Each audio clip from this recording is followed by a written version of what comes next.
Olá a todos, vamos dar continuidade às nossas aulas de Teoria Geral da Administração, hoje com o tema Fordismo. Qual o nosso objetivo com essa aula? É descrever a transição do Taylorismo para o Fordismo e identificar as contribuições de Ford e seu impacto na gestão das grandes corporações. Muito bem, Fordismo. Por que esse nome Fordismo? Devido a Henry Ford, que ele foi o primeiro a pôr em prática na sua empresa, que foi a Ford Motor Company, o Taylorismo. O Taylorismo, como nós já estudamos, lançou as bases da nova produção, no início do capitalismo industrial, com o surgimento das grandes fábricas e da técnica de produção em série. Frederick Winslow Taylor foi responsável pela criação de um sistema de racionalização do trabalho e da produção, que ocasionou um aumento expressivo da produtividade. A linha de montagem, que é uma produção em série, ganhou um novo impulso com a intensificação do ritmo de trabalho e, consequentemente, com a especialização da mão de obra e a individualização das tarefas. Os custos de produção diminuíram e os lucros do negócio aumentaram. O modelo taylorista consolidou a linha de produção mecanizada. Para a época, que foi início do século XX, foi um grande avanço. Com a aplicação dos conhecimentos tecnológicos à produção, a economia capitalista alcançou um estágio de crescimento nunca visto em toda a história da humanidade. No final do século XIX e início do século XX, com o advento do Taylorismo, a indústria havia atingido um alto patamar científico e tecnológico, um grande desenvolvimento científico e tecnológico.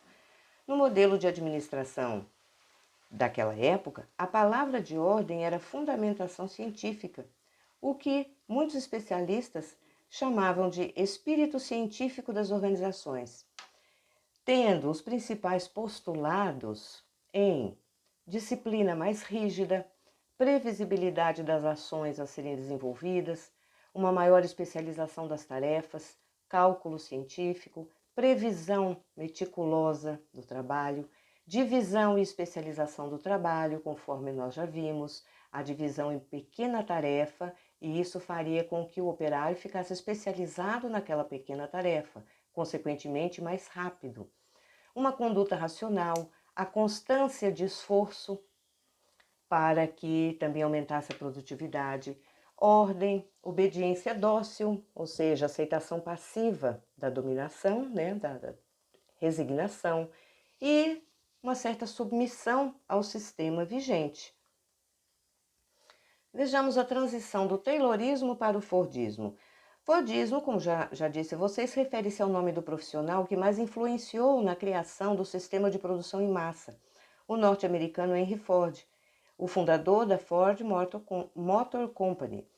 Ele, segundo a literatura, era determinado e ambicioso, buscou incessantemente a contínua redução dos tempos de fabricação dos veículos produzidos pela sua empresa, Ford, trabalhando com intercambiabilidade de funcionários e de peças, e principalmente com a padronização de métodos de trabalho, ferramentas e produtos. Ou seja, aplicou o Taylorismo. Taylor, no início do século XX, já demonstrava sinais de preocupação com o que ele chamava de eficiência nacional. O que era a eficiência nacional? Na verdade, não tinha. O desperdício nas atividades produtivas, que era fruto do uso ineficiente dos recursos materiais, da desqualificação da mão de obra e da prática da vadiagem pelos trabalhadores, que, segundo Taylor, era um dos fatores determinantes da queda da produção industrial daquela época. Então, temos que a produção industrial, nesse cenário, tornava-se insuficiente para atender às crescentes demandas de produtos num mercado que estava em crescimento, em franco crescimento. Com o advento do Fordismo, no início do século XX, surgiu a solução para o problema da produção em larga escala, para o mercado de massa. O mercado de massa é um mercado grande. Nós já vimos aqui que esse mercado estava em franco crescimento. Nesse aspecto, Ford contribuiu para realizar o sonho de Taylor, que era um sistema de produção industrial forte e consistente, a produção em massa, capaz de atender às exigências de um mercado de massa, que era um grande mercado. Assim, temos aqui o automóvel popular e algumas figuras, né, deles. O desafio de uma produção em massa para um mercado de massa tinha sido finalmente vencido pelo sonho taylorista e pela genialidade de Ford. Então, foi um sonho de Taylor e a genialidade de Ford que adaptou os métodos de Taylor e os melhorou ainda. O mercado daquela época era homogêneo, ou seja, todas as pessoas satisfaziam as suas necessidades por meio da compra de um produto padronizado. Era o mesmo produto para todos. Pela primeira vez na história, iniciava-se a produção em grande quantidade de um único modelo de automóvel, a custos menores. Era um único modelo, pessoal, e isso reduzia os custos. Os preços reduzidos e, portanto, tornava acessível a um número elevado de novos consumidores. Então, com o Ford produzindo um único modelo de veículo, ele barateou o custo de produção desse automóvel, tornando o produto também mais barato, logo acessível ao maior número de consumidores. Ford conseguiu popularizar um produto que antes era restrito a um pequeno círculo de consumidores privilegiados. Vocês podem ver aí algumas figuras dos carros de Ford, e dentre eles está o Ford T, que era o primeiro, de uma única cor, preta. Bem, temos aqui verticalização e horizontalização. O que quer dizer isso? Henry Ford inaugurou a era da grande indústria, das grandes fábricas, com os pátios abarrotados de produtos, grandes estoques, um número excessivo de funcionários, uma intensa movimentação interna de materiais, e desenvolveu um sistema de produção que concentrava todos os recursos e materiais necessários para a fabricação, daquele produto num único lugar. A linha de produção era suspensa para permitir que os carros ficassem dispostos em linha na altura dos braços dos operários. A fábrica era o local não só para a montagem dos automóveis, mas também para a produção de quase todos os seus componentes de forma sistêmica e padronizada. Observem, a fábrica não só montava os automóveis, como também produzia quase todos os componentes que seriam usados naquele automóvel. Ford descobriu que a eficiência do processo de montagem dos carros iria aumentar se as peças necessárias também fossem fabricadas em sua fábrica. Logo, ele conseguiu colocar em prática a verticalização, porque havia aperfeiçoado as técnicas de produção em massa antes de seus fornecedores, ou seja, ele produzia grandes quantidades dentro de sua fábrica. Isso antes que seus fornecedores aplicassem todos esses métodos e conseguissem produzir para fornecer a ele. Logo, ele produzia tudo para ele mesmo. Dessa forma, ele pôde reduzir extremamente os custos, se fizesse tudo por conta própria. E também porque a linha de montagem de sua fábrica necessitava de fornecedores de peças mais precisas e entregas com cronogramas mais rígidos, porque ele tinha um planejamento. Então, ele produzindo, ele ganharia tempo e reduziria os custos. A fábrica de Ford implantou dessa forma o que chamamos de verticalização da produção, que é produzir tudo aquilo que precisa para o produto final, no caso, o veículo, o automóvel. Para a época, a verticalização era a solução possível para assegurar a qualidade do produto e uma gestão eficiente do suprimento de peças e os componentes e os estoques, manter os estoques. Além disso, não havia fornecedores especializados no número suficiente para atender a demanda das fábricas fordistas. Então ele próprio produzia as peças, os componentes, os estoques, montava o estoque e montava o veículo. Já as fábricas modernas, eu coloquei em destaque para vocês já analisarem a diferença, as fábricas, o destaque que eu digo aí nesse item é o negrito. Já as fábricas modernas tornaram-se montadoras, hoje são montadoras. Elas terceirizam a produção de todos os componentes e peças dos produtos que vendem. Carros, por exemplo. Vocês já ouviram falar em terceirização. O que é isso? É você adquirir de um parceiro, de um outro produtor, peças ou itens dos quais você necessita para o seu produto, para que o seu produto saia um produto final. Então, as fábricas modernas hoje tornaram-se montadoras, tá? Elas têm os parceiros e terceirizaram a produção de todos os componentes, elas montam apenas. Assim, o processo de horizontalização é o mais adequado, devido ao grande número de fornecedores especializados que atuam no setor automobilístico, mas isso hoje, né? Com isso, também as empresas reduziram drasticamente seus custos operacionais e tiveram ganhos expressivos em produtividade. Mas vejam só, Ford começou com a verticalização, porque na época as fábricas, os fornecedores dele não tinham a mesma,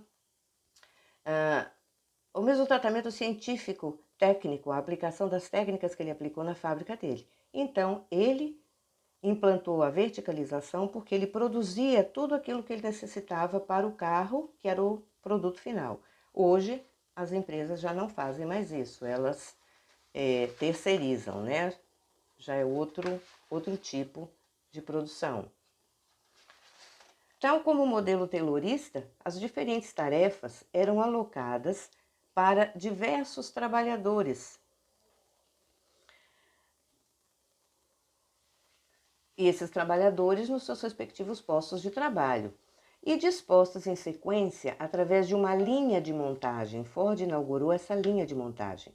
O ritmo intenso, a racionalização da produção, a padronização e a sequência das tarefas num fluxo único e ininterrupto de produção asseguravam níveis recorde de produtividade a custos mais baixos.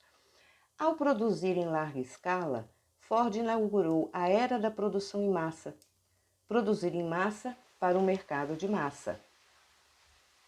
Vejamos, a era da produção em massa. Produzir em massa para o mercado de massa. Este foi o lema principal da sua vitória, a principal bandeira de luta de sua bem-sucedida trajetória no mundo dos negócios.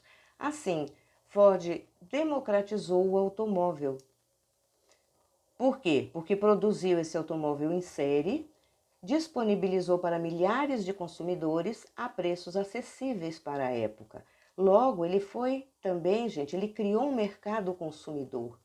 Porque antes, como já vimos, o veículo, o carro, ele era para uma parcela da população, parcela de privilegiada, porque era muito caro. Com isso, por que a gente diz que ele democratizou o automóvel? Porque ele tornou mais acessível à população, produzindo em série, barateando os custos, disponibilizou para milhares de consumidores a preços acessíveis para a época. Ele foi brilhante porque construiu um sistema de produção desenhado para atender às necessidades do mercado.